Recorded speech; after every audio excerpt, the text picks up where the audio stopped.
Um casal que saiu do Brasil, atravessou fronteiras e construiu sua vida aqui nos Estados Unidos dentro de um universo que exige disciplina, mentalidade, ser forte e muita consistência. O que é mais importante, Pan? A genética ou a dedicação? Porque quando você está lá em cima, com a luz em você, com o seu corpo, com o biquíni, você está no palco, você acha que você é imbatível, que você é a melhor do mundo, ninguém tem o corpo que você tem. Na hora que você desce do palco, no dia seguinte, acabou. Mas a verdade é que por trás do que muita gente vê por fora, existe uma história de decisões difíceis, desafios e um caminho que não é fácil. Toda vez eu falo muito bem do Brasil, mas isso aí a gente tem que aprender muito com os americanos. Você acha que teve imigrante que chegou aqui nos Estados Unidos que não deveria nem estar aqui, era pra ter ficado lá mesmo? Eu me desconecto muito fácil do que não presta pra mim, sabe? Nossa! Pesado. Então hoje a gente vai entender um pouco mais sobre essa jornada, os bastidores dessa vida e algumas verdades que pouca gente fala. A resenha é com o Pan Ribeiro, fisiculturista, profissional, e o bodybuilder coach Neto Donati. Sejam muito bem-vindos ao PoeiraCast. Nossa, essa foi difícil. Todas são difíceis, é lapada.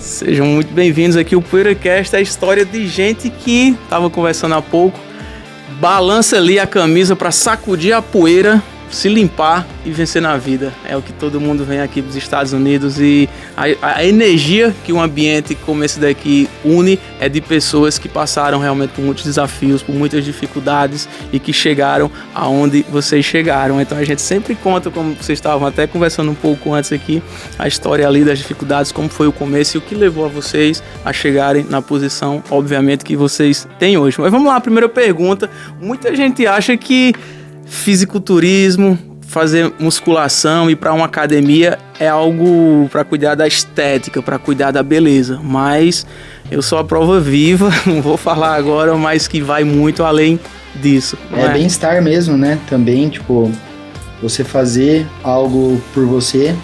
E um negócio que eu percebo muito é o pessoal que treina mesmo, tipo, eles não, às vezes não tem o corpo dos sonhos ainda, mas o fato deles cuidarem de si mesmo, eles conseguem, tipo, trabalhar melhor, viver melhor autoestima, que depois melhora tudo, enfim, melhor sono, né, Bi? Eu acho que treinar em si, né, a musculação, a gente chama de lifestyle, né, porque é tudo ligado, né, não é só você ir na academia, né, desde você acordar, o que você coloca dentro do seu corpo, como você trata o seu corpo, né, então vou fazer um esporte, um exercício físico, eu acho que tudo isso, como a gente fala que é um lifestyle, começa assim, como você falou, a maioria das pessoas quer parecer bem, né, eu quero estar com um corpo legal, sempre começa com o objetivo aqui, quero perder só essa gordurinha, quero aumentar o meu bíceps, os caras, né, e aí conforme você vai se apaixonando, você vai dando mais de si, eu falo que o degrau ele sempre vai levantando, então a hora que você conquistou aqui, agora você quer mais aqui, aí a hora que você vai se envolvendo, você entende que não é só a estética, né, você sempre quer mais, e eu falo pra mim, principalmente que eu comecei do zero, eu odiava, eu sinto que é viciante, você não consegue abrir mão de cuidar de você. Pra mim, o dia que eu não cuido de mim é um dia perdido.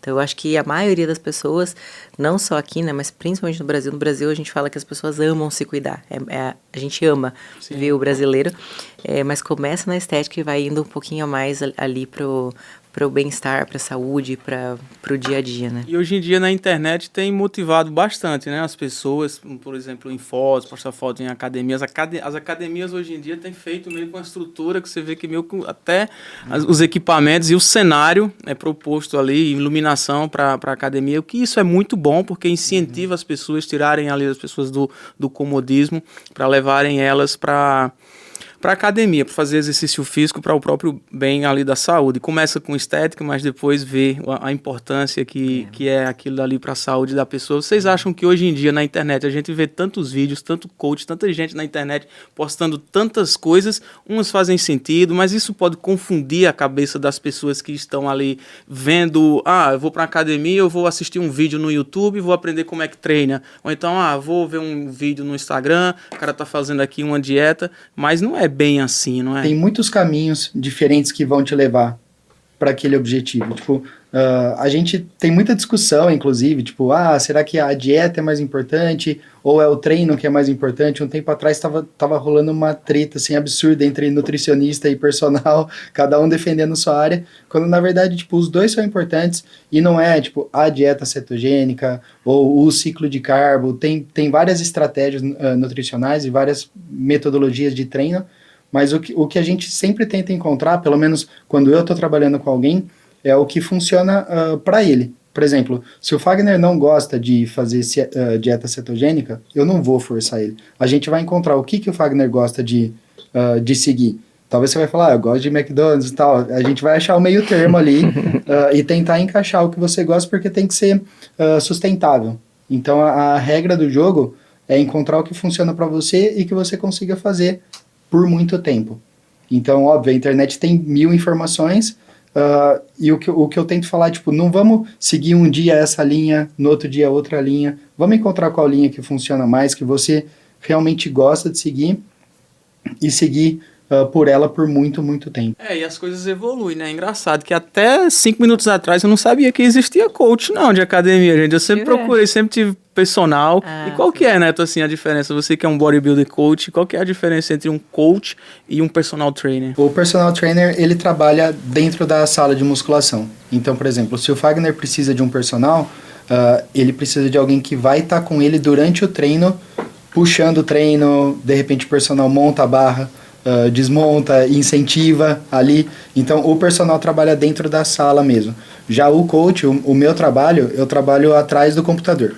Então, eu vou pedir pro meu atleta ou pro meu aluno me mandar as fotos, a rotina, as preferências alimentares, se tem alguma lesão. E aí, em cima desse questionário que eu envio, eu monto o plano. E aí, eu vou mandar o plano para você e eu vou falar, ó, tem alguma dúvida? Fica à vontade para me mandar vídeo de você treinando e eu vou corrigir a sua execução, mas o coach não tá lá pessoalmente. Entendeu? O personal, ele tá ali pessoalmente. O coach também, ele é nutricional e ele é de treinamento. Então, quando a gente tá fazendo um trabalho de coach, a gente vai montar a dieta, vai montar o treino e o aluno ou o atleta vai seguir. E aí, a cada X dias ou semanas, a gente recebe um feedback, que é mandar foto e contar como é que foi o segmento do plano. Segui... durante a semana foi muito bom, mas de fim de semana dei uma escorregada. Aí a gente vai tentando encontrar o meio termo, encontrando as soluções, tipo, por que de fim de semana é difícil? Então vamos tentar trabalhar no fim de semana dessa forma, sabe? Então a gente vai sempre encontrando o meio termo e através de feedback. Manda o feedback, a gente olha o que deu errado, o que deu certo e vamos sempre ajustando. O personal coach, ele tem que ter, digamos, obviamente influencia muito, mas tem que ter aquele corpão ali para dar exemplo, para poder incentivar, o aluno se sente mais motivado quando o cara que ele está seguindo tem o corpo ali dos sonhos dele, porque às vezes tem alguns gordinhos aí na internet dando aula, tem alguns assim, mas eu vejo que eu, por exemplo, não seguiria um personal trainer ou personal coach que não fosse o exemplo que segue aquela linha de tipo, faço o que eu digo, mas não faço o que eu faço. Eu não vou muito por esse lado. Faz diferença, Neto? Porque você é um cara que tem um corpão, não é? Grandão, assim, Neto. Eu tento não ser polêmico, mas é difícil, porque eu não vou num dentista que é banguelo. Verdade. Sabe? Sim. Então, tipo, como que você vai seguir alguma coisa que claramente a pessoa tá te falando pra fazer e ela não faz? Sim. Sabe? Então, eu, pelo menos antes de começar a trabalhar como bodybuilding coach, eu competi. E aí eu competi por 5 anos, até que eu falei, putz, eu adoro competir, eu acho muito legal, mas eu posso ser melhor atrás do backstage ali do que em cima do palco em si. Então encontrei aonde eu realmente poderia ser um pouco mais bem sucedido, você pode falar assim, mas realmente, tipo, alguém que vai te falar o que fazer, o que seguir dieta, na minha opinião, ele tem que viver o lifestyle. Eu concordo plenamente com isso, viu, Neto? Sem viver um lifestyle, como é que você vai pregar aquilo que você não vive? Até porque vira o seu cartão postal, né? É o que a gente fala, né? No avião, se o avião estiver caindo, antes de salvar alguém, você tem que pôr a máscara. Já pensou se Jesus fosse pecador? faz que ninguém pode pecar. Exato. Essa é uma questão bem polêmica, principalmente no Brasil, sobre isso da aparência e tal. Mas, assim, eu acho que isso é muita opinião. Tipo assim, você pode perguntar a nossa opinião, a sua opinião. A minha opinião é... A gente sempre usa esse exemplo do dentista porque é isso. E eu senti um pouco mais na pele isso, porque eu tinha um corpo normal, assim, ok? Mas desde que eu virei atleta, o meu corpo mudou bastante. Sim. E não obrigatório... Não... por decisão, mas virou uma chave no sentido de... Veio muita atleta mulher pra mim, né? Porque... de novo, não porque sou eu, mas muitas mulheres out there, né? Tipo, se você olha aquela personal com aquele corpo, você fala, eu quero o corpo dela, sim, então eu vou treinar com ela. E às vezes na mesma academia tem um moço, sei lá, né? Um pouco mais cheinho, que talvez não tá lá o dia todo, ou que você vê na academia, você chega e ele tá comendo uma baboseira. Eu, Pamela, é difícil falar isso, mas eu iria pra moça, pra personal que eu quero ter o corpo. Ou sim, se fosse um homem mesmo, que obviamente eu não quero ter o corpo dele, mas um homem que eu tô vendo que ele se cuida, ele tá ali dando aula, mas ele tá comendo bem, eu tô vendo que ele não necessariamente precisa ter um corpo de atleta, mas você vê que a pessoa se cuida, treina, eu tenderia a ir pra essa pessoa do que pra uma outra que eu tô vendo que talvez não faça muito aquilo, né? Então... É um pouco polêmico mesmo, mas eu acho que é isso. Esse assunto é bem polêmico mesmo. E existe a questão da energia, não é? Você tá perto da pessoa que treina também, que passa aquilo dali pra você. Existe muito isso. Tem academia, antes de eu ir pra academia que eu tô hoje, inclusive nós nos conhecemos lá na academia, já vamos falar dessa resenha. Antes de eu ir, eu tive frequentando algumas outras academias, que alguns outros amigos malham, mas a energia dessa academia, as pessoas que estão ali, a grande maioria, você não vê, é raro você ver um gordinho, é raro você ver um senhor, é raro você ver. Então a energia dessa galera é uma academia que eu treino ali às vezes 1 hora, quando eu tenho que olhar pro relógio, porque senão é 1h30, 2 horas treinando, você não percebe. E já tem lugares que a gente malha, tipo, você fica ali aquela coisa boring, tipo, chatinha, não é? Então a energia, tanto do ambiente que você tá, como a pessoa que tá ali te orientando, é muito importante para fazer você atingir os seus resultados. E às vezes até, por exemplo, nesse lugar que a gente falou, se você vê um gordinho ou um idoso, vamos falar do gordinho, de um gordinho ali, se você reparar, ele tá dando o máximo dele. Porque ele tá naquele lugar porque ele não quer mais ser daquele jeito. Então, tipo assim, às vezes você olha e fala, nossa, esse cara é meio gordinho, ou acabou de começar, mas você tá vendo que ele tá dando a raça dele. E eu te garanto que daqui a uns meses ele não vai mais estar daquele jeito. Enquanto tem algumas outras academias que é o que você falou, às vezes você chega, você já fala, nossa, quero ir embora, né? É aquele negócio do ambiente, né? O ambiente que você tá inserido, ele vai te puxar para algum lado. Sim, então, garante de se inserir no ambiente que você quer parecer com aquelas pessoas ou que você quer se conectar com eles, né? A gente tem a regra dos 5. Fala, baby. Pode falar você. Não, fala. Fala da regra dos 5, fiquei curioso. Que você é a média das 5 pessoas que você mais convive, né? Então, não é a gente que tem, acho que tem algum livro que a gente leu, e realmente é isso. Então, se você quer elevar a sua média, se certifica de se conectar com 5 pessoas que estão lá no alto. Porque se você se conectar com 5 de baixo, vai ser difícil você puxar os 5 para cima. É mais fácil eles te puxar para baixo. Então, garantir que está num ambiente motivacional, onde todo mundo está realmente buscando melhorar, é fundamental. E é bem isso que a gente prega dentro do nosso time, assim. Sim. Na nossa consultoria, a gente quer todo mundo remando para a mesma forma, do mesmo jeito. A gente criou um grupo no WhatsApp, onde se alguém postar uma refeição livre lá, tô comendo hambúrguer, não vamos incentivar, vamos incentivar o treino, vamos tentar puxar todo mundo para cima. Então, a gente sempre tenta prezar por essa questão do ambiente que você falou. O que te levou, Neto, a entrar no mundo fitness? Eu era obeso. Você era obeso. Desde o Brasil? Sim, no Brasil, quando eu tinha 15 anos, na 8ª série, eu tava com 98 quilos. Tipo, nossa. E aí, lá você sabe como é, né, Fagner? A gente é zoado. Sim. E é aquela idade que as crianças querem dar beijo na boca, e você olha todos os amiguinhos. Todos os amiguinhos estão perdendo a bebê, e você olha e você fala, putz, eu tô longe disso aí, eu pensava. E aí eu comecei a tentar emagrecer. Fiz várias dietas loucas lá. Ele sempre foi muito nerd, assim. Ele foi atrás de entender o que ele tinha que fazer pra emagrecer. Sim. Porque ele não entendia tudo isso, né? Ele só não queria ser mais gordinho. Aí ele começou a estudar e ir atrás, né? Comecei a estudar e ir atrás. Aí eu caí numa academia. E aí, a hora que eu vi, eu tava lá Aos 15 treinando. anos de idade.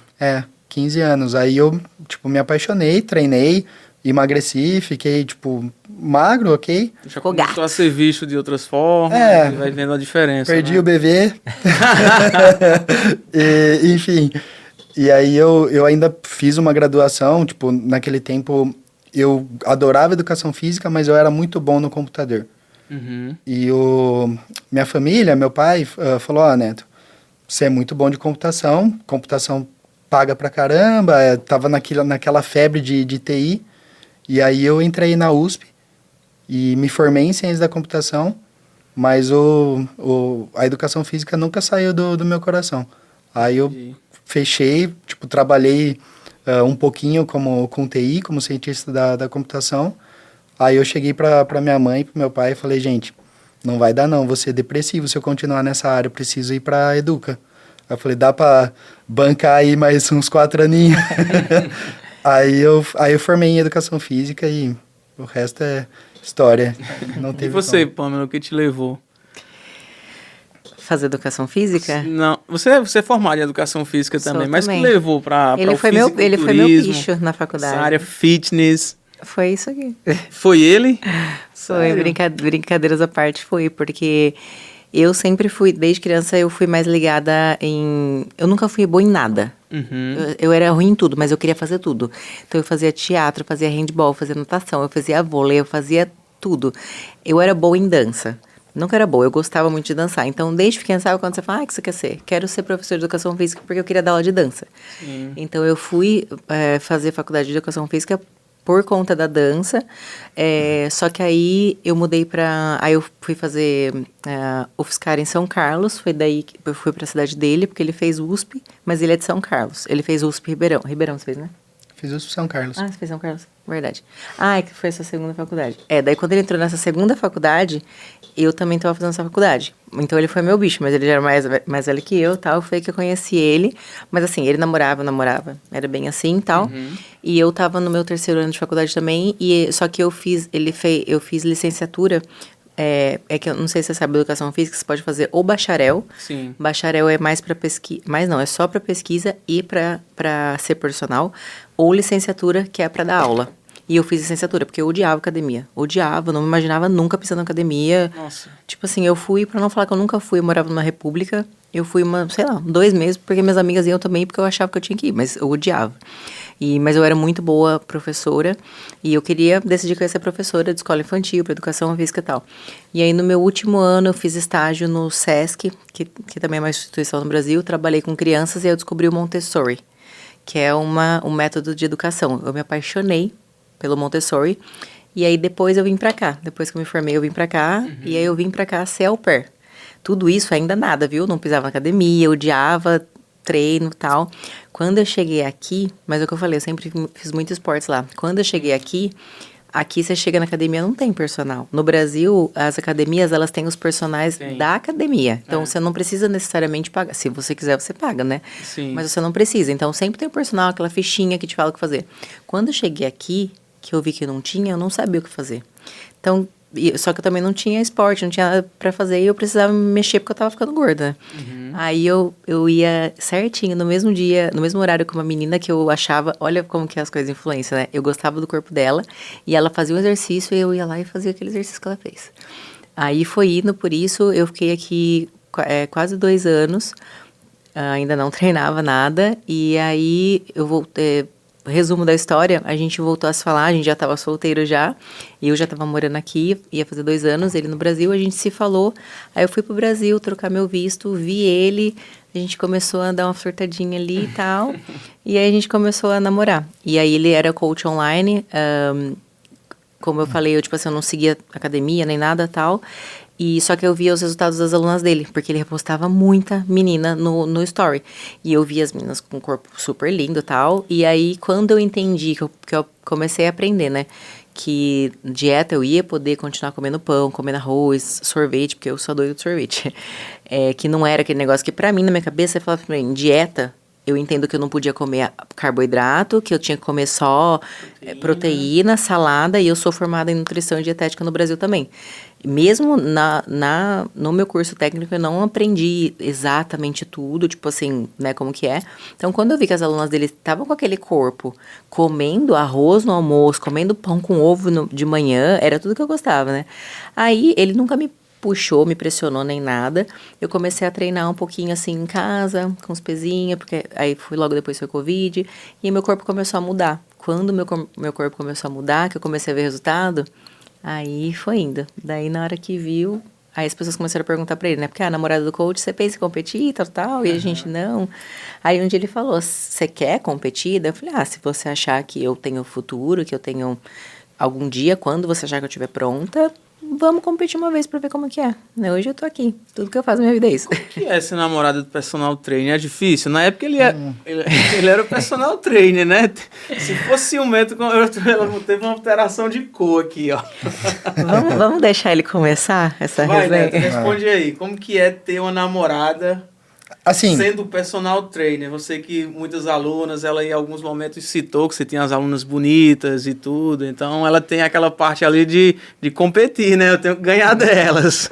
assim, tem os dois lados. Tem o lado bom, porque, por exemplo, quando você vê ela ganhando, não é só uma atleta sua que tá ganhando. Tipo, é sua mulher, sua namorada, e é uma atleta sua que tá ganhando. Então, tipo assim, a vitória é dupla, né? Você comemora, tipo, loucamente.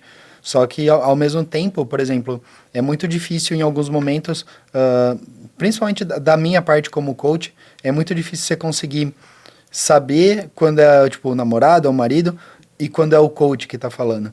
Então, por exemplo, às vezes a gente tá assistindo TV e aí ela fala, queria... nossa, que vontade de tomar um sorvete. Aí eu penso, agora não. Só que aí, tipo, e se é o marido? Ele ia falar, pô, amor, pede pro seu coach. Vai que ele libera. Só que aí eu já encarnei o coach ali naquele momento e eu falei, agora não. E aí emburra, e aí gera uma situação.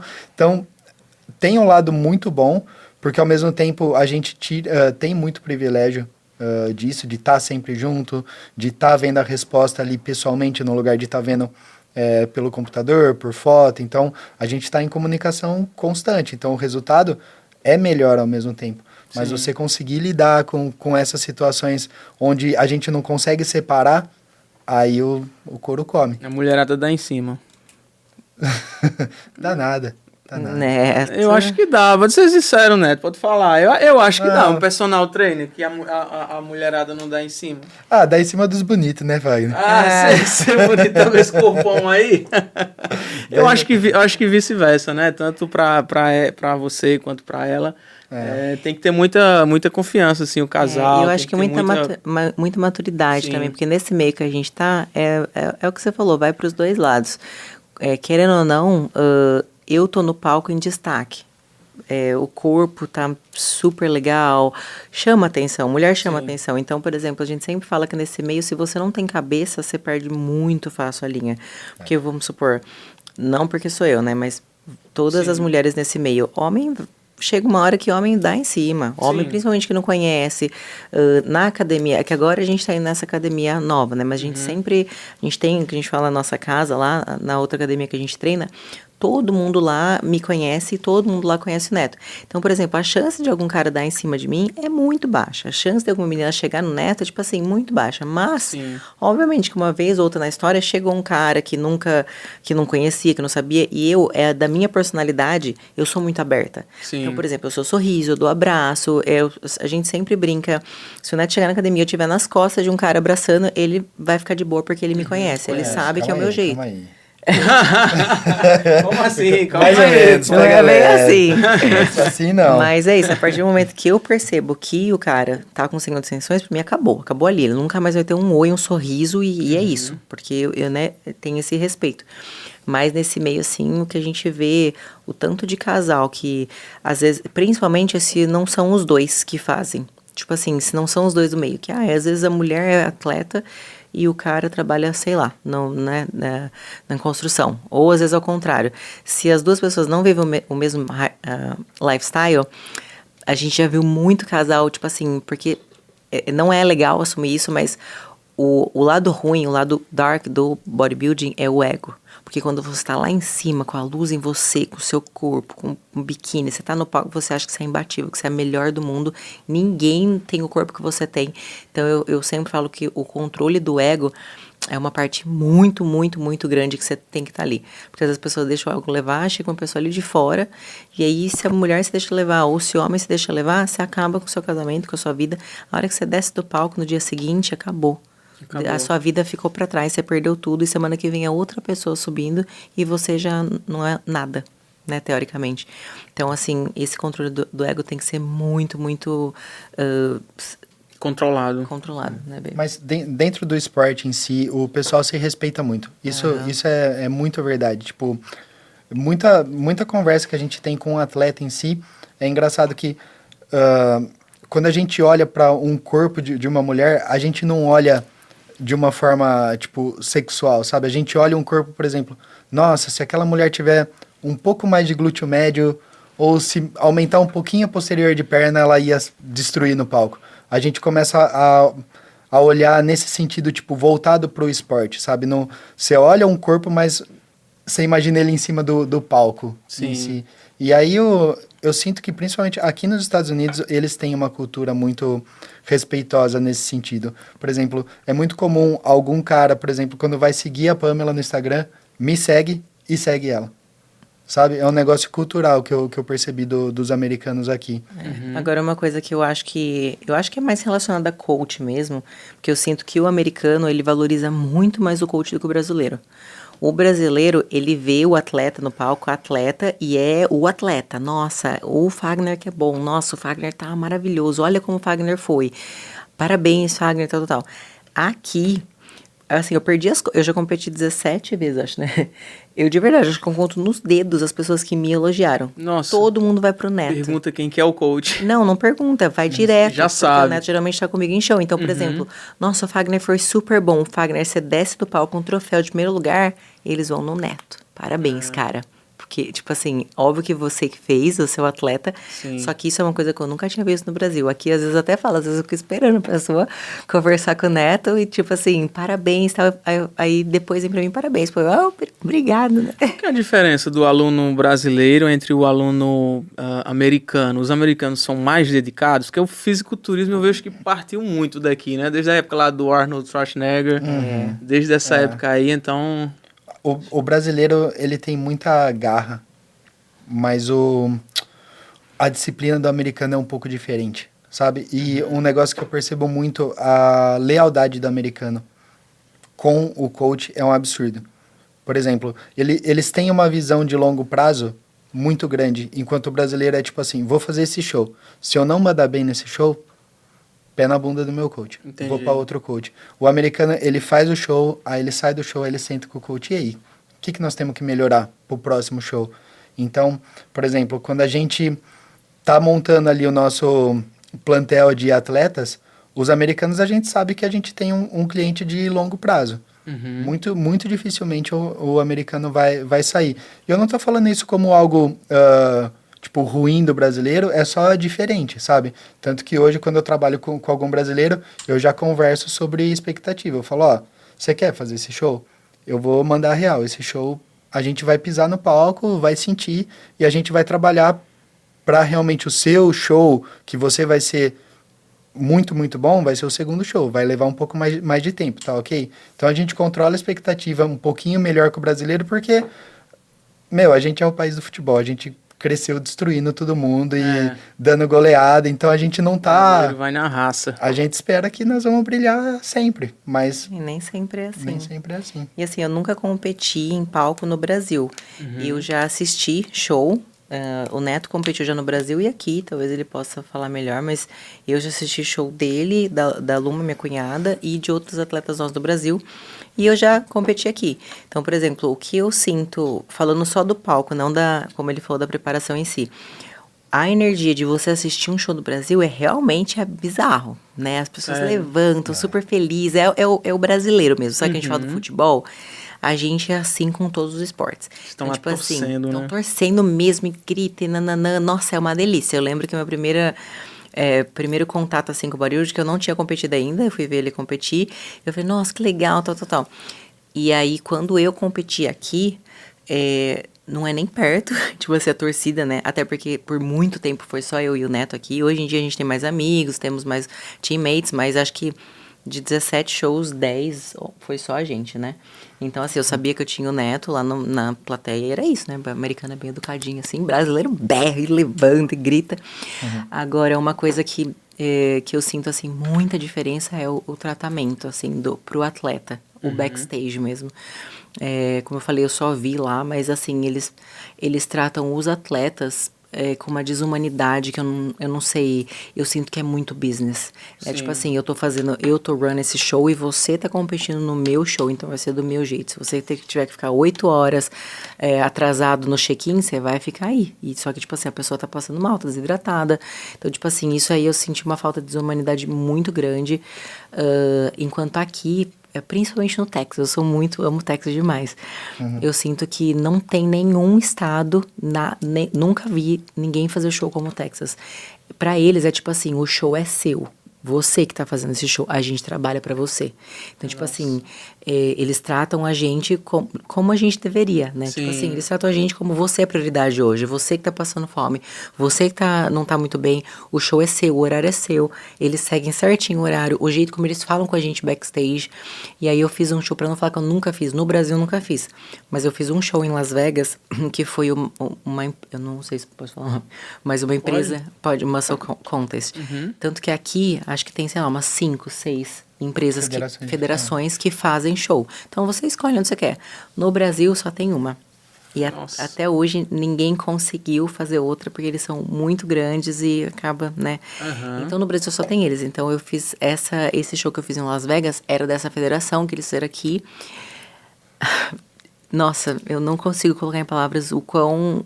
Foi assim, foi o pior show não de placing, mas da minha carreira, foi o pior show. A gente falou, gente, nunca mais fazer show, nunca mais vamos levar atleta nenhum nosso, porque o jeito como eles tratam a gente parece realmente que a gente é a lata de lixo, assim. Então, eu amo o Brasil, eu odeio o brasileiro que fala mal do Brasil, eu sou apaixonada do Brasil, a gente vai sempre que a gente pode. Toda vez eu falo muito bem do Brasil, mas isso aí a gente tem que aprender muito com os americanos, que é como tratar quem merece ser tratado bem aquele dia, sabe? Entendi. E o que é mais importante, Pan? A genética ou a dedicação? Tem uma frase bem famosa no bodybuilding que a gente fala hard work... já esqueci. Hard work beats talent.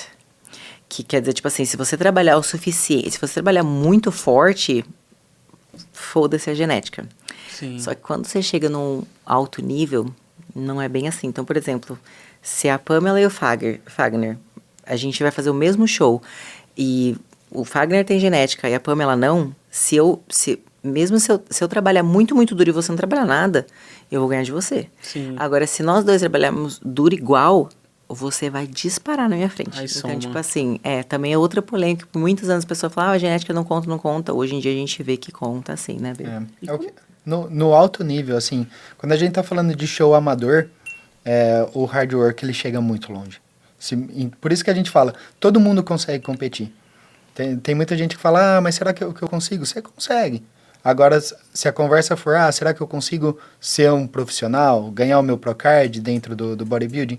Aí a gente vai precisar de um pouco mais do que só hard work. Então, subir num palco, chamar sua família para te assistir, ter o seu dia de glamour lá em cima do palco e competir com todo mundo e mandar bem, todo mundo consegue. Mas a hora que a gente fala, tipo, de chegar num pro level, foi o que foi a minha conversa com ela. O dia que ela ganhou o Procard, eu chamei ela e falei assim, amor, agora você tem genética. Agora todo mundo que você pegar no palco daqui pra frente, todo mundo tem genética. Então agora a genética não vai mais ser o seu diferencial, porque ela tem a linha de brasileira, a presença de palco, ela chega lá, tipo, ela domina o palco. A energia, né? Você olha e você fala, nossa, meu, ela tá amando tá ali no palco, não tem vergonha, não tem nada. Então chama os olhos. Mas aí no show profissional todas têm. Então... O que é como é que eu posso falar? A preparação dos últimos dias ali, que já está próximo ao campeonato. Como que é a alimentação? Como que o atleta tem que dormir, se comportar, já chegando próximo ali do dia do campeonato? Como que é esse backstage? Tá, depende muito da categoria que a gente está conversando. Tem categorias que tem que bater peso e tem categorias que não tem limite de peso. É mais uma questão de... eles separam por altura, né? Classe A, B, C e D, então eles pegam as mais baixinhas na A. Então, a reta final, uma preparação a gente considera coisa de entre 12 a 20 semanas. Depende do percentual de gordura que a gente vai iniciar uma preparação. Então, a preparação mesmo é até umas 2 semanas antes do show. 2 semanas antes do show, a gente quer nossos atletas prontos, porque aí essa reta final, essas 2 últimas semanas, a gente fala que é tirar a fadiga. Então, por exemplo, você passa por um processo que depende do atleta, perde 10 quilos, 20 quilos, perde mais. Então, chega na reta final de preparação, eles estão, tipo, devastados, super cansados, o corpo querendo ganhar aquela gordura que perdeu de volta, e aí a gente tem que tirar o pé do acelerador, focar em dormir de novo, dropar fadiga, dropar estresse, e aí a reta final, a semana final é mais um controle de água e carboidrato, onde a gente brinca um pouquinho ali com manipulação de água para ver se funciona melhor desidratado ou se é melhor essa pessoa beber um pouco mais de água. Isso é bem individual. Tem pessoas que, tipo, looking real good, like... Elas já estão bem sem mudar nada, né? Elas estão perfeitas com bastante água. Tem pessoas que a gente se percebe que tira um pouco de água, ela fica melhor. A gente falou, opa, para esse aqui é melhor dar uma desidratada. E aí a gente vai brincando. Então a reta final é mais é um trabalho de feeling do coach e achando o melhor look daquele atleta. Mas o resto da preparação é pauleira. É que tem muita gente que fala sobre isso, né, do final. Às vezes você espera, nossa, a semana do campeonato, o corpo vai mudar absurdamente, né? A gente ouve muito isso no bodybuilding. O que o coach faz para mudar? Na verdade, uma coisa que você pode ter por fato é se na última semana ou nas 2 últimas, né, o atleta ou o coach tá correndo, tá fazendo coisa, é muito provavelmente porque ele não fez antes. Porque se chegou 2 semanas do seu campeonato e você ainda não tá pronto, talvez, né, se você é um atleta nosso, talvez você ia mudar de campeonato, de show, ou é porque você não fez o suficiente. Então, se você vê a pessoa lá se matando no cardio, na semana do campeonato, ou fazendo uma coisa, tipo, desesperada para tentar buscar um físico do palco, talvez é porque você já não fez antes, então tá um pouquinho atrasado. Entendi. E qual que foi, Neto, o momento, assim, mais difícil seu como coach? Nossa, eu acho que é sempre o próximo, sabe? Próximo. É sempre o próximo, porque, por exemplo, eu cheguei a formar 9, 10 profissionais, e muitos deles, tipo, foi do zero, sabe? Então foi, por exemplo, a Pamela que nem treinava e foi lá degrauzinho por degrauzinho até pegar o Procard, enfim, outros atletas assim, tipo, do zero até o Procard. E é engraçado, Fagner, porque o primeiro show é muito gostoso e é um super desafio, porque você fala, nossa, é o primeiro show dessa pessoa, a família dela vai estar lá assistindo ela, eu quero muito que ela dê orgulho pro pai, dê orgulho pra mãe, tipo, então você tem essa pressão, sabe? E aí, ao mesmo tempo, quando ela vai disputar um Nationals, que é o show que dá o Procard pro vencedor, a pressão é outra. Porque ela já competiu, ela já tem experiência de palco, mas agora ela tá mirando o Procard. Então, tipo, não é orgulhar mais o pai e a mãe, mas agora é um Procard. Então, sabe quando são vários desafios diferentes? Sim. Assim, mas eu acho que se tivesse que escolher um show, assim... foi talvez o Better Bodies do ano passado, que eu tinha... Nossa, esse show foi um divisor de águas, né? Ele foi aqui no Texas? Foi aqui no Texas. E a gente no nosso time, a gente tinha 8 pessoas competindo. E, tipo, era 8 finalizações diferentes pro campeonato, 8 categorias diferentes. Entre eles tinha os americanos, que você tem que ir falar inglês. E aí, ao mesmo tempo, tinha brasileiro, amigo nosso também, o Renzo, que ele competiu nesse show, e aí você vai com ele e fala português, e aí sabe, essa confusão e esse monte de gente, esse show foi muita pressão. Eu lembro que eu cheguei em casa, a gente até fala, tem um período de depressão pós-campeonato pro coach, que a gente fica tão vidrado, assim, naquele dia, naquele show, a hora que passa o show, você olha pra frente e você fala, pô, e agora não tem nada? Sabe, você fica até triste, assim, que a adrenalina cai, mas esse show foi bem difícil. É que o Neto, ele se dedica, ele mergulha. Então, toda vez que a gente chama Peak Week, que é a semana do campeonato, toda vez que ele tem algum atleta em Peak Week, eu já sei que ele tá na zona dele. Então, tipo assim, realmente é ele ali, é o que ele falou, cada atleta é de um jeito, então ele tá, todos os dias ele vê o atleta 2, 3 vezes por dia por foto, vê o que ele vai manipular, sobe isso, desce aquilo. E aí, antes do show day, então, já é estressante por si só. Eu sei que ele não dorme, ele acorda... Isso quando ele não tem atleta competindo no Brasil, que tem que acordar 3 da manhã, 4 por conta do fuso. Ele tem atleta também em outros países. Então, se já é difícil por si só você imagina esse show que ele tinha 8. Então, Nossa. tipo assim, ele tinha muito atleta. E era um show dessa academia que a gente trabalhava, da Better Bodies. E aí, você imagina assim, é que agora a gente tá falando de um nível alto do Procard, mas pra chegar lá, tem um caminho pra andar, né? Então, esse era um show local, só que a gente tinha atleta em cada categoria. E assim, como ele falou, os homens é por peso versus altura. É uma conta que eles fazem. Mulher é por altura. Então, a gente tinha atleta mulher na categoria, na classe A, na classe B, na classe C. Daí tinha o wellness na classe A, daí tinha o Renzo. Então, tipo assim, ele tava vendo todos os atletas, pensando em todos ao mesmo tempo. E aí, você ganha a sua categoria, se você ganhar, né, a sua classe A, por exemplo, eu sou a vencedora da A. Aí tem a classe B e a classe C. No final da noite, eles pegam todas, por exemplo, eu sou o wellness. Então, eles pegam o wellness A, B, C, D e eles fazem o overall. Que essa é a melhor wellness da noite, independente da sua altura. Então, joga todos os primeiros lugares. Então, fora a sua classe, se você ganhar a sua classe em primeiro, você concorre ao overall. Que é muito difícil ganhar, porque, né, é muito... É o campeão dos campeões. É o campeão dos campeões. E nesse dia, a gente ganhou 8? Foi 5 overall. A gente ganhou 5 overall de 8. Então, tipo assim, isso foi o sei lá, você demora geralmente, um coach demora 1 ano para conseguir tudo isso de overall. E ele conseguiu um dia. Então, tipo assim, esse dia, a gente fala, foi muito gratificante, mas, nossa, foi muito... Tem questão de idade mínima para participar do evento em si, conforme a categoria, ou idade mínima e máxima? Não, na verdade, mínima tem, né? Mínima tem porque tem o júnior. Então, tipo assim, a menor classe, eu acho que tem que ter 15 anos, mas é bem difícil ter, viu? Tipo assim, tipo, quando de tem no 15 a show 18, setinho. Setinho. Quando tem 1 ou 2 no show, mas é bem difícil ter.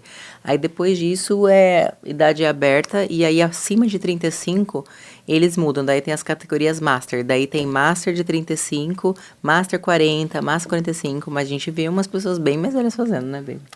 Tem algum bastante Master, perfil, né? assim, de pessoas que você olha assim e diz, esse daqui vale a pena investir tempo e dedicar e colocar na cabeça dele que ele tem potencial? Ou não, vai mais da dedicação mesmo ali? Assim, a gente vê quem tem a resposta rápida geneticamente, mas a parte mental é muito importante. Por exemplo, agora mesmo você perguntou de Master. Daqui 3 semanas e meia vai ter um show aqui no Texas e vai competir pela primeira vez um cara que é vô. Ele tem 47 anos e ele vai competir pela primeira vez na vida, então ele vai competir de Master acima de 45 e o netinho dele vem assistir ele. Mas Então, você fala isso, o que você imagina? Você não imagina um senhor Imagina. de cabelo branco? Uhum. Se você olhar esse cara... ele tá muito bem. Ele tá insanamente Vai bem. ganhar do monte aí de 20, 30, né? Vai, Ele vai fazer os novinhos comer poeira. Então, a parte genética conta muito, mas realmente a gente vê quem vale a pena investir energia, sabe, Fagner? Sim. Então, tem quem a gente vê que pode chegar longe. Aí a gente tenta dar falar, se você quiser, você chega, mas... Sempre tem que querer mais. Eles têm que querer mais. Né? A gente fala muito... É muito chato pro coach a hora que a gente percebe que a gente tá querendo mais do que o atleta, sabe? Entendi. Profissionalmente falando, como que é a rotina de vocês hoje, assim, o dia? Vocês, alimentação, desde quando acorda até o momento que vai dormir, tem algo diferente ali dos seres humanos normais? Eu praticamente vivo como um atleta porque é o jeito que eu faço há 10 anos e eu não consigo mudar. Tipo, eu já tentei, mas eu preciso saber o que eu vou comer no café da manhã, o que eu vou comer no almoço. Eu não consigo mudar a minha rotina. Se ainda pesa, acho que nem precisa mais pesar, né? Se olhar para um pão, já sabe quantas gramas tem. Assim, a gente acaba estimando bem, mas se você olhar lá em casa, tem 4 balanças na cozinha. 4 balanças, Tem uma em cada canto da pia. Já tá lá no cantinho dela. Tá lá no cantinho. É costume, né? É muito costume. Mas a rotina é basicamente eu acordo, eu ando 20 minutinhos ali com os cachorros, começo a fazer check-in dos meus atletas, aí como um pão com ovo de café da manhã, um pouquinho de café. Depois a minha segunda refeição é meu pré-treino, que aí eu vou treinar. Meu pré-treino é um creme de arroz com whey. E aí depois eu como mais 2 vezes arroz com tilápia, que é porque eu gosto de tilápia, não é porque, tilápia, tem gente que fala fina pele, não sei o que tem. Eu gosto de tilápia, eu acho muito bom. Gosto de peixe. É. E antes de dormir, um mingau com iogurte. Todo dia. Como funciona quando você vai cozinhar em relação ao sal? Muita gente fala que o sal retém líquido, quando você vai cozinhar, você coloca sal, tem uma quantidade ali. Qual a diferença entre o sal rosa para o branco? Esse negócio do Ou sal... é mito? É um mito gigantesco, um mito enorme. Porque, na verdade, quando a gente fala de contração muscular, a gente precisa de sódio e potássio. São os 2 principais sais envolvidos numa contração muscular. Então, se você vai fazer musculação e você está restringindo o sal, você está fazendo um desserviço para você. Então, eu até brinco, eu falo, o sal retém líquido em quem come McDonald's, sabe? aí retém pra caramba mesmo, mas não é de sal, não. Então, realmente, o sal a gente usa, óbvio, também não vamos socar sal pra caramba e tomar cuidado com clientes ou pacientes que são, tipo, hipertensos, mas o sal tem seu lugar, tem seu valor. Eu, por exemplo, eu viajo muito, tô sempre vendo projetos em outros estados, e às vezes estou em fusos horários diferentes, entre 2, 3 horas. Então, uma vez a cada, digamos, 2 semanas eu tô viajando. E é difícil manter a dieta, é difícil manter a rotina, é difícil ter um horário ali para treinar. Às vezes um dia eu treino pela manhã, no outro dia eu já estou treinando à noite, no dia seguinte pela manhã novamente. O que vocês indicam aí para mim, digamos assim, que viajo, para pessoas como eu que estão sempre viajando, para conseguir manter essa rotina tanto de alimentação quanto de treino? Como que é hoje, assim, quando você está em casa, tem uma rotina, como que é a sua alimentação e o que muda quando você viaja? Por exemplo, você falou, não consigo tal, mas daí o que você come, geralmente? Por exemplo, de manhã cedo eu sempre como ali 2, 3 ovos com um pão integral, tem que tomar um cafezinho, que se não tiver um café, e aí eu tomo geralmente uma vitamina D3, tomo, como que chama aquele outro? Ômega 3. Ômega 3 e D3, esse eu não deixo faltar, e às vezes ali pela manhã também um pouco de whey protein. E aí chego na hora do almoço, geralmente eu como uma carne moída, algo mais ou menos assim, que eu tenho muita facilidade para engordar, né? Inclusive quero saber de vocês que em pessoas normais, quando engorda, tem pessoas que vai para a barriga, eu parece que vai pro rosto. Uma cara desse tamanho, redonda. Cara logo redonda, é o primeiro sinal que eu engordei. E aí, quando eu viajo, geralmente para mim aproveitar o dia no local lá onde eu vou trabalhar, eu saio de madrugada e chego lá no outro local já pela manhã, tipo 8, 9, 10 da manhã. Então pego aquele voo, chego lá, eu saio daqui, por exemplo, 7 da manhã, e lá onde eu chego não é tipo 10 da manhã, é 10 aqui, só que lá às vezes é meio-dia. Ou então é 10 da manhã aqui, lá às vezes é 8 da manhã. E aí encontrar alimentação, digamos, um ovo, encontrar coisas saudáveis, principalmente aqui nos Estados Unidos, é um pouco difícil. Às vezes ali eu saio, às vezes a correria mesmo também em si, você está procurando ali um fast food para resolver o que tem que resolver, e aí acaba tendo esse descontrole aí. E quando eu venho para cá, aí eu digo, não, eu comi demais da conta, comi o que não devia quando eu estava viajando, e aí eu já não tomo, meio que faço um jejum. Já não tomo um café da manhã, famosa já não almoço e venho comer à noite, digamos assim. E às vezes estou treinando ali e sinto, às vezes que o desempenho poderia ter sido maior. Fraqueza, né? Às vezes sinto a fraqueza, fadiga, coisas assim. Então é bem difícil para quem viaja, né? Quando você viaja, o lugar que você fica é geralmente hotel ou é Airbnb? Os dois. Às vezes hotel, às vezes Airbnb, mas é mais hotel. Mais hotel. É. E quantos dias você passa fora? Geralmente entre 1 a 3 dias no máximo. Nossa, tem tanta coisa que dá pra fazer. E às vezes eu vou de manhã, aí passo o dia e já volto no final da tarde, do mesmo dia. Às vezes eu pego um voo de tipo 2 horas, 2 horas e meia, chego lá 10 da manhã e já tô saindo lá 4, 5 horas da tarde, do mesmo dia, e já chego aqui à noite. E muitas vezes eu não tenho comido nada. Deixo pra comer alguma coisa ali no avião. O que me vem na cabeça, tipo, de mais rápido que você consegue fazer, tem as marmitas prontas. Sim. Lá na nossa academia mesmo tem uma geladeira Não sei se pode falar o Sim, nome pode, da marca. claro, tudo. Tem a Icon Meals lá. Tipo, Icon Meals é muito gostoso. Tipo, de verdade, as comidas dele nem parece dieta. Tipo, é muito bom, o tempero deles é muito bom. Você já pode abrir a geladeira e falar, putz, então eu vou passar um dia fora, vou precisar de umas 2 marmitas aqui. Ou 4, vamos supor, 2 para almoço, 2 para 2 jantas. Carrega as marmitas lá, tipo, geladinha. Pega uma bolsa térmica, que você consegue levar como carry-on no seu voo. E acabou. Pelo menos as refeições principais, você já está armado. Entendi. Sabe? E alimentos práticos que você consegue trabalhar, por exemplo, whey protein, você usa para bater proteína. Um negócio que eu uso muito com atleta é English muffin. Um English muffinzinho assim, leva tipo uma peanut butter e uma geleia. Você faz ali, tipo, um English muffin, uma dose de whey. É muito melhor do que você parar num fast food e pegar uma coisinha. E é bem gostoso também. Eu pelo menos adoro. Acho, tipo, não te sacia, é muito nutricionalmente bom. E aí depois, na hora do almoço, saca uma marmita lá da Econ Meals, micro-ondas, já mandou também. Então, você consegue trabalhar. É mais a questão de... Você consegue ter um schedule, tipo, ter um calendário. Eu vou viajar daqui 2 dias ou tem que ser... Você precisa viajar agora? Sempre tem um schedule ali entre uma semana antes, eu já sei. Então você da consegue próxima se preparar. semana seguinte. Você consegue se preparar muito. Eu acho que é porque pra gente, é o que a gente fala, a questão do hábito, já é rotina. Então, por exemplo, pra gente não existe sair de casa por mais de 6 horas e não sair com a marmiteira.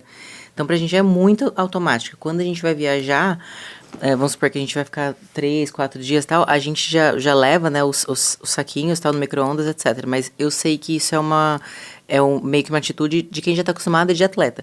Então, assim, a dica que eu vou dar pra você é a mesma que eu dou para os meus alunos, principalmente para, às vezes eu tenho muita mãe, muita mulher que é corrida no dia a dia, tem que levar filho aqui, escola, tal, ou que vai viajar e tal. Eu sempre falo, pega a sua rotina. Então, por exemplo, na sua rotina aqui, quando você está na sua casa, você come seu pão com ovo de manhã, você come, né, você tem o que você come. Sim. Então, eu sempre falo, independente de onde você estiver, obviamente que opção A, a ideal seria você fazer isso, você levar suas marmitas. Mas assim, você está em algum lugar que você não se preparou, não conseguiu levar marmita, pensa assim, nesse lugar que eu tô agora, nesse restaurante ou nesse hotel tal, o que eu consigo chegar mais próximo do que eu já como todo dia? Então, por exemplo, no almoço você não come carne, arroz, talvez um legume. Se for num Chipotle da vida, se for num Penda, se for num qualquer fast food, tudo bem que é muito fácil pegar gordura. Sim. Mas a maioria desses lugares que tem comida, você consegue pegar uma carne limpa, um arroz e um legume. Então, eu sempre falo que tem as questões das escolhas. Você pode ou dirigir pro McDonald's ou dirigir pro Chipotle. Óbvio que tem um pouquinho de gordura ali, tem um pouquinho de óleo que eles jogaram? Tem, mas você concorda comigo que um pratão de arroz com uma carne, os bifinhos que eles fazem, ou um frango ali, não vai cair muito melhor do que um McDonald's sustentar também? Com certeza. Então, por exemplo, e a gordura, vamos ser sinceros, é muito fácil bater no dia. É que assim, aí tem as quantidades, óbvio que daí seria na sua dieta, mas num geral, num dia mais difícil assim, a gordura você acha em qualquer alimento, qualquer doce.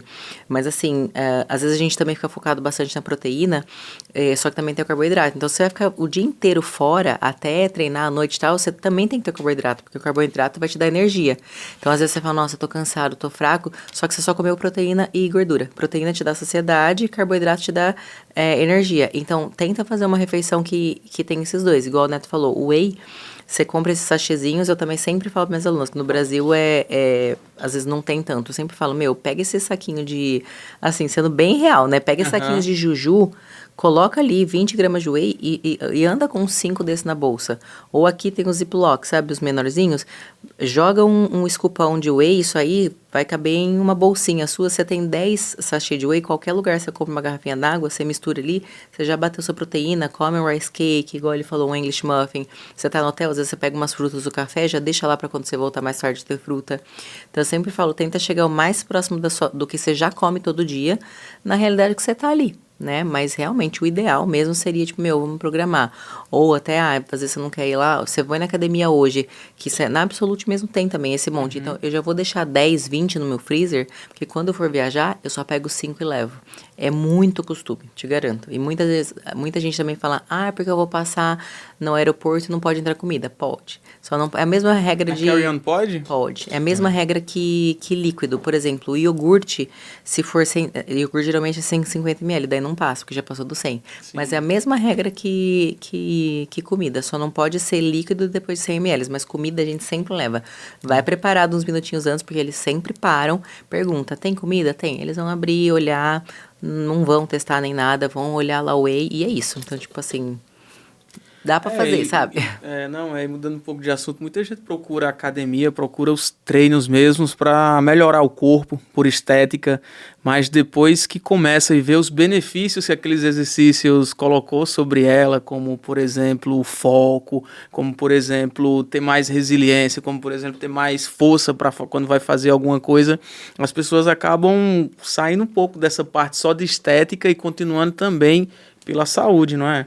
Eu acho também isso que você falou, tem bastante disciplina. Sim. Então, por exemplo, eu sinto que virou uma chave na minha vida depois que eu virei atleta, porque você aprende a ser disciplinado na sua rotina, é o que ele falou. Eu cheguei até tal ponto. A partir daqui, genética não vai me levar mais, todo mundo tem. Então, eu preciso ser uma atleta 100%. Tem gente que 70% já chega. Se eu não for 100%, eu não chego, porque eu não tenho mais esse negócio. Então, quando você aprende a ser regrado, eu tenho que fazer meu cardio, eu tenho esse meu treino, eu tenho que pesar todos os meus alimentos, eu não posso fazer isso, não posso fazer aquilo, você aprende a ser disciplinado em todas as outras áreas da sua vida. Então, também tem muito de... nossa, mas você não pode nada. Eu posso tudo. Eu só não quero. Eu tô escolhendo ter essa disciplina. Eu tô escolhendo comer isso agora. Eu tô escolhendo isso. Eu posso fazer isso aí, eu só não quero. Quando você aprende isso, o esporte ele ensina isso, e você começa a levar isso para tudo, pro seu trabalho, será que eu não posso dar um pouquinho mais aqui? Será que eu tô fazendo tudo que eu posso? Não, é assim tem que ser. Então, eu sinto que dá para você levar isso em todas as áreas da sua vida. Eu acho que um outro fator muito importante é o quanto melhora o seu sono. Sim. E eu acho que o sono é a coisa que o pessoal menos dá valor e que mais deveria dar valor ao mesmo tempo. Mas é inegável quando você faz um treino legal, você chega em casa de fato cansado, você desmaia. E aí você dorme muito bem, no outro dia o seu dia é maravilhoso. E a gente vê as pessoas muito bem sucedidas hoje. Eles têm na rotina um tempo para eles, para cuidar do físico, que na verdade é cuidar do mental deles. Então, a musculação pode ser essa atividade, mas da mesma forma pode ser a natação, pode ser a corrida, pode ser o pessoal que curte pedalar. Então, você separar 40 minutos, uma hora que seja do seu dia para fazer uma atividade física para você, não para o seu corpo, mas para sua mente, para realmente puxar você fora da sua zona de conforto, porque você sai da zona de conforto dentro da musculação, é muito fácil de você aprender a viver fora da zona de conforto em todas as outras situações da sua vida. Então, eu sinto que é um treinamento não só muscular, mas a mente está junto o tempo todo. Entendi. E Você sente diferença quando, por exemplo, você falou que você acorda um pouco mais tarde, mas você viaja bastante. Você sente diferença ou não? Quando você vai treinar ou quando você perde, tipo, 2, 3 dias? Com certeza. Eu tenho um problema de coluna, na minha coluna, devido, quando eu cheguei aqui, eu pintava e levava muito balde de tinta. Minha coluna já travou por 2 vezes. E eu não conseguia me movimentar. Teve que vir um quiroprata aqui em casa para me esticar todo, para conseguir me colocar para andar. Uma outra vez, eu fiz um movimento um pouco brusco também, travou de uma forma que eu precisei de ambulância para o hospital aqui. Nossa, então, assim, e eu fiz exames, não acusou nada, não tem hérnia, não tem absolutamente nada. Então, era como se fosse lá na região lombar, passa o nervo ciático e essa parte aqui meio que fechou. Então, às vezes, essa parte aqui tá um pouco comprimida, aperta o nervo ciático e aí trava tudo aqui para baixo. E aí, quando eu tô treinando, incrivelmente, eu não sinto nada, é como se eu não tivesse absolutamente nada. Quando eu paro de treinar, questão de um mês e meio, já começa aquela dorzinha, aí depois vai se intensificando. Então, assim, para mim mesmo que tem um problema na coluna, eu não consigo. Isso que você falou é um negócio, eu até lembrei de é um atleta, mas enfim, é um caso comum. Ele é garçom e ele trabalha, tipo, muito assim, né, segurando bandeja e tal, e a hora que eu olhei a foto dele de costas, ele tem um desbalanço nas costas dele absurdo, tipo assim, um lado é muito mais alto do que o outro, de tanto que ele mantém essa parte dele tensionada. A gente fez um trabalho totalmente, tipo, mais unilateral para tentar desenvolver o outro lado por igual e a coluna dele agora, tipo, tá retinha. A gente ajeitou, então, tipo, eu acho que essa é outra parte muito bonita da musculação, que a gente consegue trabalhar essa... E ele fica muito mais funcional também, né? Porque a tendência é só piorar. Então, ainda bem que a gente viu a tempo e já conseguiu consertar. Como é legal, né, fazer o que gosta. Vocês na área da musculação, eu na área da construção. Quando eu vejo também ali um papel que tá um projeto, eu vejo aquilo dali saiu uma ideia primeiro, saiu da cabeça, foi para um papel, foi pro terreno e começou a levantar a satisfação de fazer isso daí. Legal, é né? muito Você grande. pensa, meu filho, né? Eu que criei. Não é igual vocês, por exemplo, ver lá um cara meio gordinho, meio assim, de repente tá lá o cara em cima de um palco competindo. Nossa, a sensação que não é isso. É demais. É uma... Eu choro. É. Tem vezes que eu choro. Eu olho e falo, pô, não vou aguentar não. Tem que deixar umas lágrimas aqui. E o coach, principalmente, ele cuida um pouco da parte emocional ali do atleta também, né? Porque influencia bastante. Pra caramba. E a gente vê o tanto que eles sofrem, tipo, o processo inteiro, a dificuldade que passou. A abdicação, né?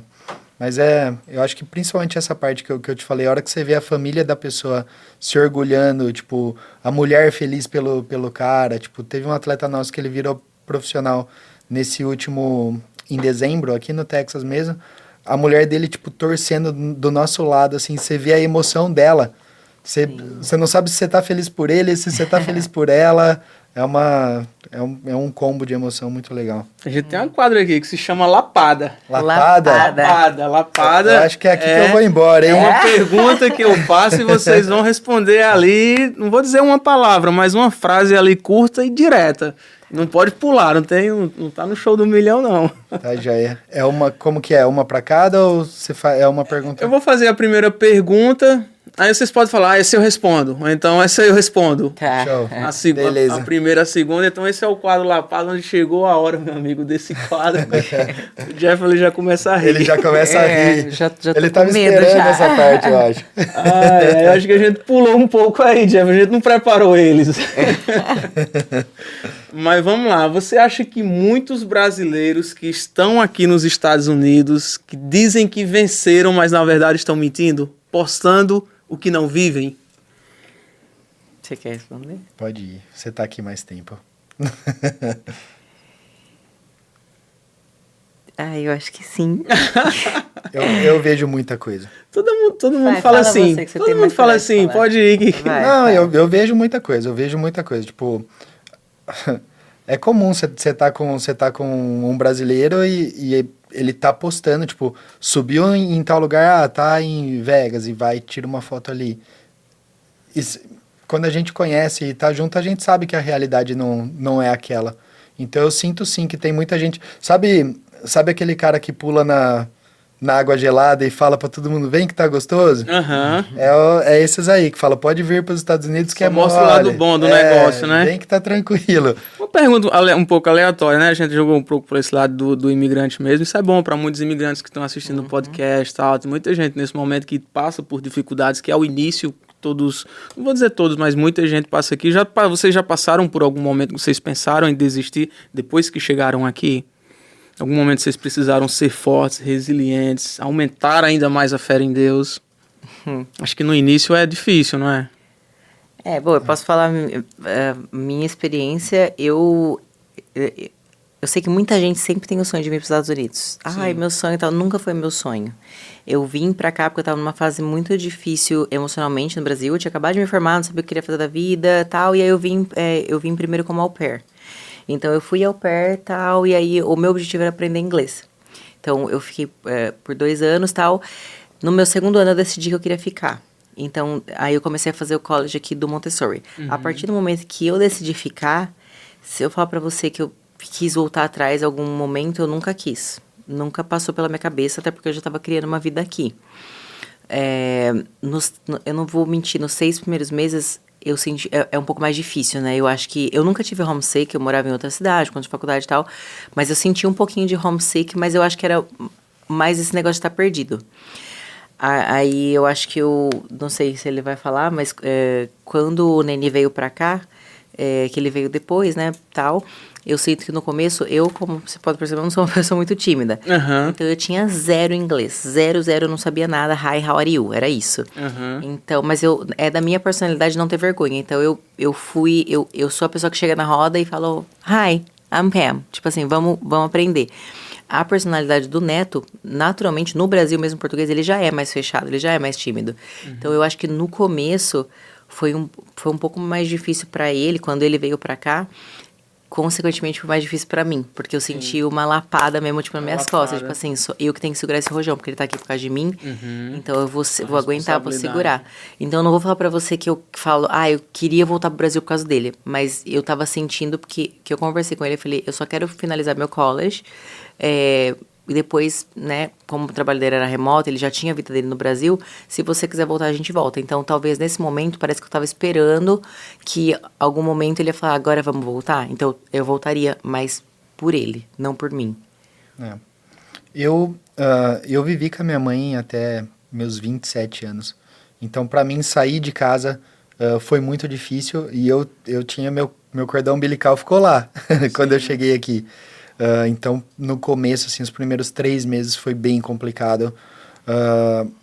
Mas eu não consigo falar que chegou a passar pela minha cabeça de voltar, porque eu meio que vim aqui ver, porque eu vim sentir o mercado. Eu vim sentir se eu conseguiria trabalhar como coach aqui, porque eu só viria para cá se eu pudesse trabalhar na minha área, porque eu sou apaixonado por isso.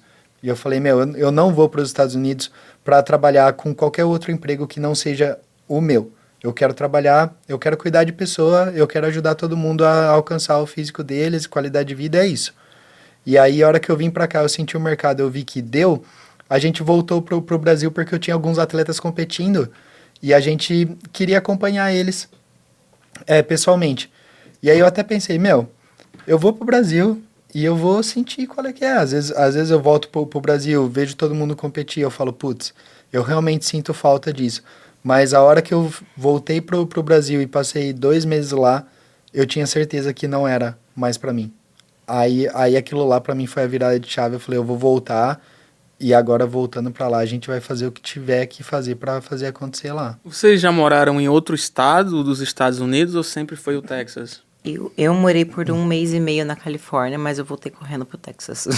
Todo mundo gosta do Texas, né? Não dá. Não dá. A minha primeira vez aqui, eu conheci Miami e Orlando e eu adorei. Tipo, principalmente Orlando, me apaixonei. E eu achava que ia ser muito difícil qualquer outro lugar do mundo bater o tanto que eu gostei de Orlando. Eu tinha realmente adorado lá. E aí, a hora que eu passei aqui no Texas um tempo, eu falei, nossa, aqui é muito da hora. É o Texas mesmo. A comunidade, eu cheguei há 10 anos atrás aqui e eu sei que a comunidade brasileira aqui aumentou muito. Sim. Você morou em outro lugar? Sempre foi aqui no Texas. Nem perde seu tempo tentando. Não, mas como eu falo pra você, eu viajo muito, então eu tô sempre, quarta-feira agora eu vou pra Flórida. Aí já passo uns 5, 6 dias lá. De lá, eu já puxo pra Pensilvânia. Mas você não sente falta do Texas? Tipo assim, quando você vai para outros estados, você não sei... Eu sinto, o Texas me deixa mais... aqui não tem, digamos, distração. Aqui, pra mim que trabalho, pra mim que tô nisso daí, como o Texas é mais conservador, não tem muita distração, não tem aquela coisa, não tem aquele monte de gente chamando pra ir pra balada, pra fazer isso, aquilo, outro, a gente sabe que tem também, mas não tanto quanto a energia de outros estados que tem muitos imigrantes. Então aqui eu sinto que aqui me deixa mais focado nos meus objetivos, nos meus resultados, e isso tem somado bastante para o crescimento. Eu acho que de todo mundo manter o foco, a energia do local aqui, né? Sem contar que é a segunda maior economia dos Estados Unidos, não é? Qual que é a primeira? A primeira é a Califórnia. Jura? Primeiro a Califórnia, segundo Texas, terceiro não lembro, mas a quarta é a Flórida. Caramba, mas falando da Flórida, a comunidade brasileira lá é bem maior, né? Bem maior. Lá você não... Quando você sai do Brasil... Português, a gente... Quando você sai do Brasil, você vai pra Flórida, você não sai, você não tá nos Estados Unidos. Porque aonde você chega, você vai num banco, vai ter gente lá para te atender em português. As placas nos aeroportos são em inglês, espanhol e português. Eu ouvi alguém falando que a Flórida é o Brasil que deu certo.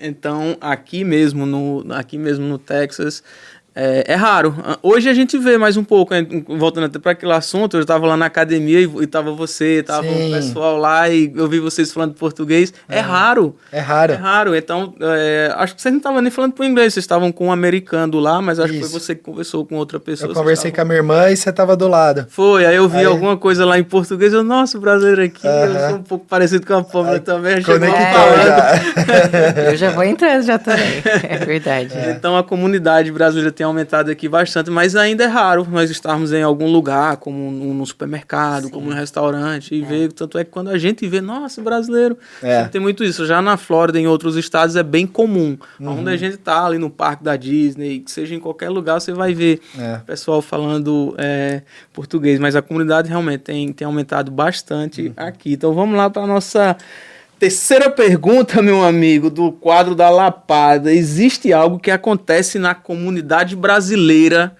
que ninguém publica, que ninguém fala publicamente? Nossa, essa foi difícil. Todas são difíceis, é lapada. É a lapada. É lapada, não é pra fazer ser fácil. Pensar, mas você tá pensando se pode falar ou não, mas alguma coisa já veio na sua cabeça. Não, eu senti, eu não vou dizer que não diga, não fale, mas, por exemplo, tem bastante grupo, é que eu tô muito grupo de Facebook, né? Sim. Brasileiros em Dallas, tem um também que é Clube das Brasileiras, então, tipo assim, eu vejo muito post lá e tal, mas é o que eu tô falando, não é que não diga, eu acho que tem pessoas, mas eu sinto assim, principalmente que acabou de chegar ou quem quer vir, todas as pessoas perguntam informação. Sim. E eu sei que é um assunto um pouco delicado sobre visto, sobre ficar aqui, sobre como você fez e tal. Eu também, eu aprendi, principalmente quando eu era au pair, eu aprendi que é uma coisa que você não pergunta, pessoa, tipo assim, que visto você tem? Porque né, é um pouco complicado. Mas eu sinto que uma coisa que eu vejo bastante assim, a pessoa às vezes pergunta, pessoal, tô pensando em ir pra Dallas, Texas, tal, eu sei tal coisa, ou eu trabalho com tal coisa, sei lá, como é que eu faço? Literalmente pedindo uma ajuda, alguma coisa. E aí o que eu vejo muito é as pessoas dando uma patada no sentido assim, se você não tem inglês, nem vem, viu? Nossa. Se você tem família, fica aí, viu? Porque se você não tem documento, nem venha, porque aqui não tá, se você não sabe. Então, tipo assim, às vezes eu sinto que parece que, talvez não esse problema, mas, poxa, será que você não teve uma fase da sua vida que você não quis saber uma coisa, que talvez chegou uma pessoa nesse momento e te falou? Então, sabe, eu acho que, às vezes, não, é o que eu tô falando, não é que ninguém fala, mas eu sinto que muita gente, às vezes, se recusa, talvez porque não quer falar que visto que teve ou como foi, talvez, obviamente tem muita gente sem documento, então também tem muita gente que julga e tal, mas eu sinto assim, eu sempre tento pensar no sentido, se é uma informação que eu tenho, que vai ajudar alguém, por que eu vou morrer com essa informação, sabe? Tipo assim, às vezes não custa ser, se você não sabe, só não comenta. Se você não sabe, guarda pra você, tipo, eu olhei lá, a pessoa falou, eu trabalho, sei lá, com construção, como é que é o mercado no Texas? Eu não sei. Então, eu não vou falar nada, mas talvez eu conheça Fagner, vou marcar Fagner. Você pode falar para essa pessoa? Sim. Então, às vezes, eu sinto que tem muito brasileiro... E assim, tô falando brasileiro porque a gente vê a comunidade, né? Às vezes pode ser que americano seja assim também, não sei. Mas, às vezes, eu sinto que... Você podia ajudar mais, sabe? Talvez você já teve nisso. Pode ser que foi 5 anos atrás, 10, 15, whatever. Mas talvez vai chegar um momento que às vezes você precisa de uma informação. Você imagina se a pessoa tem e não te dá. Então, tipo assim, eu sinto que é uma maldadezinha que, não precisa. Não interessa quanto dinheiro você tem. Não interessa quantos anos faz que você tá aqui, sua profissão. Se você tem uma informação que vai ajudar alguém, dá. Tipo assim, sabe? Deus não colocou isso, a gente aqui pra virar as costas. Em algum momento você precisou de ajudar alguém. Então, às vezes eu sinto que na comunidade brasileira tem esses negocinho de... Sabe? Sei de bater, né? Eu ia falar, nem todo mundo quer te ajudar na comunidade brasileira. Nem todo mundo quer te ajudar, mas tem alguém que quer te ajudar. Então, é o que a Pamela falou, só saiba filtrar. Se você precisa de ajuda, posta. E filtra. As patadas e as lapadas que você levar, desencana, mas ali no meio você vai achar alguém que quer te ajudar e foca nele. Você tem 2 bolsos, né? Faz de conta que um tá rasgado e outro tá costurado. Então, aquilo que servir, coloca no bolso que tá costurado. Aquilo que não servir, não te deixa abalar, não deixa desmotivar. Vai lá no rasgado e deixa ir embora, não vai estar guardando e acumulando energia ruim. Aqui também, quando eu cheguei, foi muito difícil. Logo no início também, eu que vim para trabalhar no serviço braçal, digamos assim, não falava nada em inglês. Então, fiquei nas mãos ali por muito tempo, né? E quando eu aprendi, que eu me tornei profissional, eu comecei a ensinar. Eu comecei a treinar pessoas. Eu já estava como profissional aqui bem. Então, como as pessoas chegavam aqui, tinha gente que não conseguia comprar suas ferramentas de trabalho, máquina. Eu dividia, comprava ferramenta para aquelas pessoas, vai trabalhar. Eu ensinava elas, vai trabalhar. Então, chegou um momento na empresa que eu trabalhava aqui, eu era o treinador número 1. Tudo que chegava, o dono da empresa me colocava para treinar. E foi com base nisso, na minha dificuldade das pessoas ensinarem aqui, porque não ensinavam, sempre queriam... Porque acho que você vai querer pegar o trabalho deles. Pegar o trabalho deles, sempre quer você dependente, não quer que você tenha seu carro, não quer que você tenha suas ferramentas, porque quer sempre você dependente e servindo aquelas pessoas. Então, quando eu aprendi, a primeira coisa que eu comecei a fazer foi ensinar. É aquele negócio de transbordar, né? Você é tão bom que você transborda. E quem estiver do seu lado vai receber um pouquinho. Não, sim, tanto é que eu gravei um curso, mais de 50 horas. Nesse curso foi recentemente gravado. A gente está para lançar agora no próximo ano um curso profissionalizante sobre tudo na construção civil aqui. Então o cara quer aprender a pintar, quer aprender a fazer reparo na parede, colocar piso, instalar uma luz. Tem tudo lá, é um curso profissionalizante. As pessoas que estão aqui ainda dependentes de outras pessoas que não tem quem ensine, elas vão poder assistir esse curso lá e aprender muita coisa bacana. Para o brasileiro que quer ver, mais. Sim. Só pegar o curso e aprender. Com certeza. E para quem está fora daqui também, que quiser ver como que é feita a construção aqui nos Estados Unidos para adaptar lá no seu país, seja no Brasil, o curso é em 3 idiomas. É inglês, espanhol e português. Uma pergunta para você, então. Claro. Se você tivesse que escolher uma pessoa, desde que você está aqui, que mais te ajudou, a pessoa que mais fez a diferença na sua vida aqui, desde que você chegou, de alguma forma. Um nome de uma pessoa? Não precisa ser o nome, mas é um brasileiro ou é um americano ou... Uma pessoa que você lembra e pensa, nossa, essa pessoa... Eu ajudei muita gente e, para resumir, acho que 95% das pessoas que eu ajudei, às vezes que eu precisei contar com elas, não para retribuir de alguma forma, mas às vezes você está precisando de uma ajuda não financeira, mas qualquer outra coisa relacionada, e grande maioria que eu fui, levei não na cara. Jura? Sim, levei não, sim, mas aí obviamente, com a resiliência que eu tive aqui e a fé que eu tive em Deus, Deus colocou outras pessoas na minha vida que eu não esperava, que eu não imaginava que pudesse vir algo através dela e que colocou sob minha responsabilidade, sob minhas mãos, coisas que eu jamais imaginava que eu poderia estar fazendo. Então, assim, foram muitas pessoas que Deus colocou na minha vida para eu chegar em algum lugar. Mas hoje mesmo, eu não me deixo me abalar por as pessoas que me disseram não, quando eu disse sim, no momento que elas precisaram. Então, eu continuo ajudando, eu continuo fazendo, mas, obviamente, não que eu precise receber algo em troca, ou algo, nunca cobrei, mas eu já faço sem esperar. A gente tem bastante situação dessa no fisiculturismo também. Você fazer alguma coisa esperando gratidão, a chance de você dar com a cabeça na parede ou tomar uma lapada é enorme. Mas aí tem momentos que você está em um lugar e tem pessoas falando muito bem de você em outros lugares porque você ajudou outras pessoas. Então a energia daquela semente que você plantou transbordou sobre alguém em outro lado que você nem esperava, tá fazendo ali alguma coisa por você. E aí você coloca esses no bolso que não tá furado. E o resto deixa no bolso furado.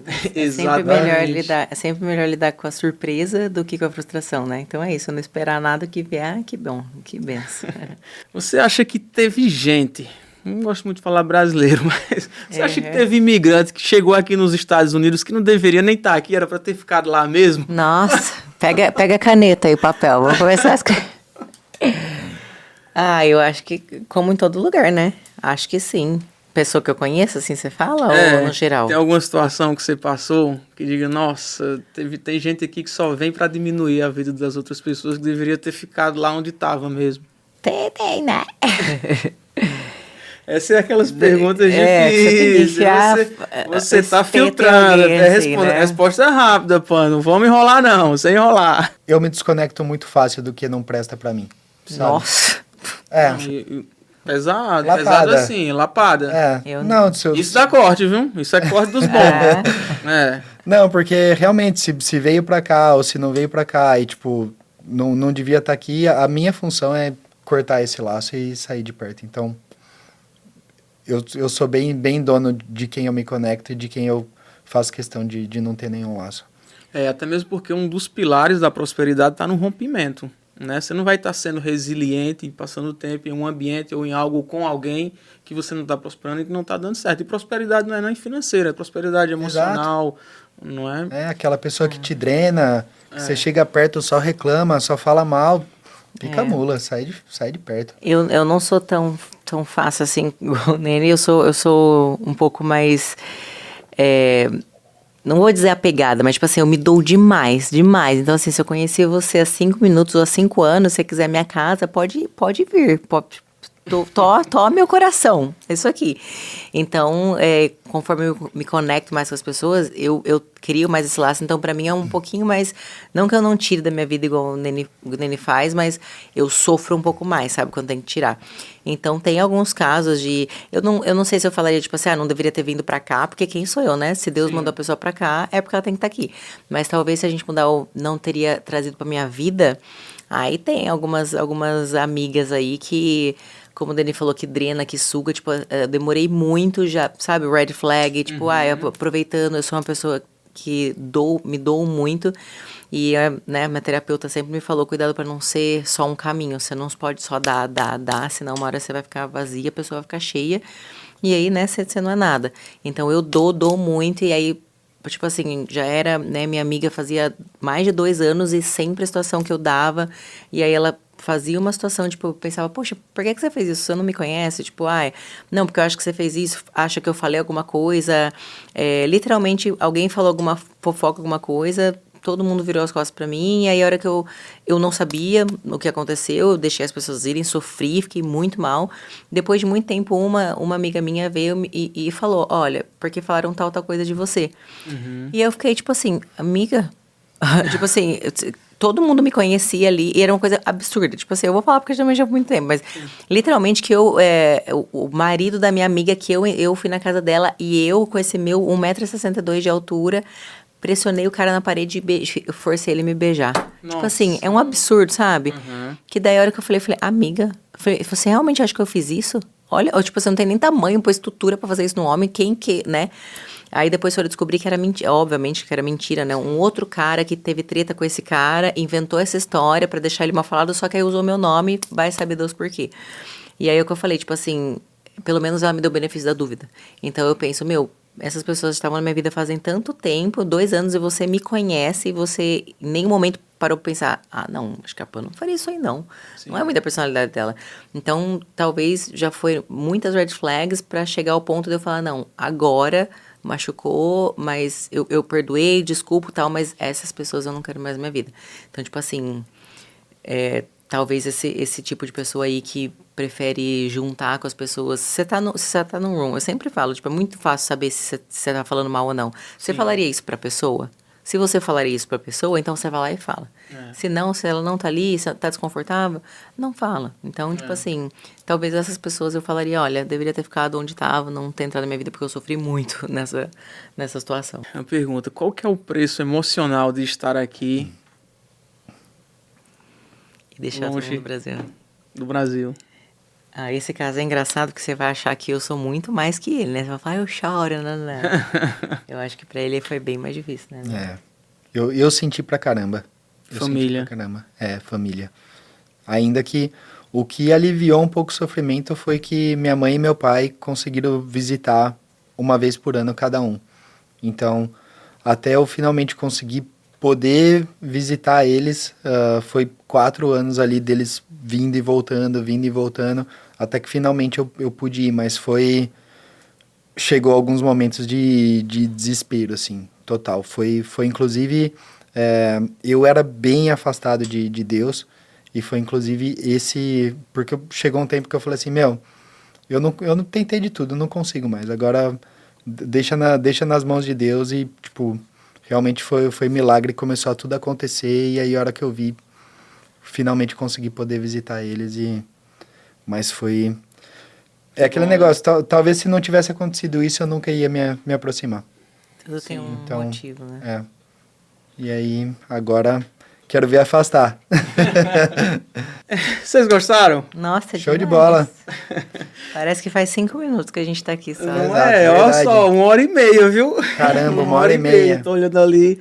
Pois Caramba. é, gente, esse é o Poeira Cast. Vocês sabiam que esse é o primeiro podcast do Texas voltado para brasileiros? Que legal, cara. Ainda não tem sabia. nenhum. Muito bom. É Muito bem bom. bacana, é energia bacana de brasileiros que chegam aqui, que contam a sua história de superação e que hoje fazem a diferença na comunidade brasileira aqui. Show. Parabéns pela iniciativa, cara. Demais. Sensacional. Obrigado de coração. Muito E bom. vocês que estão nos assistindo no YouTube, nos assistindo através do Brasil no Texas, do nosso Instagram também, ó, segue o nosso Instagram. Clica aí agora mesmo para se inscrever no nosso canal no YouTube, tá? Compartilha esse podcast, compartilha momentos como esse daqui, porque isso vai somar na vida de muita gente, tanto com a Pamela Ribeiro, tanto com o Neto Tonati também. Histórias como essas aqui podem estar somando e acrescentando na vida de outras pessoas. Você vai estar fazendo bem sem nem imaginar a quem. Então compartilha, mas vai dar muito corte aqui, bacana demais esse momento aqui com vocês, Pamela, Neto. Show. Obrigado, foi um prazer estar com vocês aqui. Prazer A foi gente nosso. agradece. Tá louco, Muito sem obrigada. palavras. Muito Deixa uma obrigado mensagem de você, Neto, para um brasileiro que está nesse momento, passando por algum momento, lá, não sei, talvez pensando em desistir, as coisas aqui estão um pouco difíceis. O que você diria para um brasileiro que está nesse momento, assim, pensando em desistir? Essa é mais difícil que a lapada, né? Não, cara, não, tipo, você sempre vai achar um motivo de verdade pra continuar, sabe? Então, por mais que você tenha vários motivos pra desistir, vai ter uma razão no fundo do seu coração que você vai conseguir falar o seu porquê de continuar e esquece todo o resto e é aquele negócio, sem distração. Foca no seu porquê, ele vai ser uma pessoa, ele vai ser um sonho seu, se é um pai, vai ser o filho, se é o filho, pode ser orgulhar o pai e a mãe, então foca 100% nesse realmente o seu motivo maior e, cara, tudo passa, Verdade. de verdade, toda maré, toda tempestade passa, se você for forte o suficiente, eu nunca vi ninguém se arrepender de ser forte, sabe? Verdade. E a gente vê muita gente se arrepender de falar, putz, se eu não tivesse desistido, ia ter dado certo. Que Então, top, que mensagem bonita. E você, Pamela? Isso que era difícil. Não dá pra... Se você acha que tá falhando ou que não tá conseguindo, se você nunca desistir, se você não parar, você não falhou ainda, porque você não parou. Então não para. Se precisar, coloca uma vírgula, mas nunca um ponto final, né? Porque realmente Deus não desiste da gente e, né, a Bíblia fala quando a gente tá fraco, então nele a gente tá forte. Então se você achar que você estiver fraco, lembra que agora a força não vem de você, vem de alguém muito mais forte que não desiste e já viu sua história lá na frente, viu todo o contexto, você só tá vendo esse capítulo aqui. Então é muita história pra fechar o livro. Só entrega nas mãos dele, deixa que ele brinca ali no controlinho e só segue, mas não para, que a história ainda tem muita coisa pela frente. Não desiste, vocês estão ouvindo o conselho de pessoas e brasileiros que vieram pra cá, passaram dificuldades, assim como você pode estar passando hoje, mas que deram certo. E se eles deram certo, porque você também não vai dar. Obrigado por ter assistido, obrigado a vocês mais uma vez por estarem aqui. Obrigada. prazerzaço. Podcast. Valeu. Obrigada.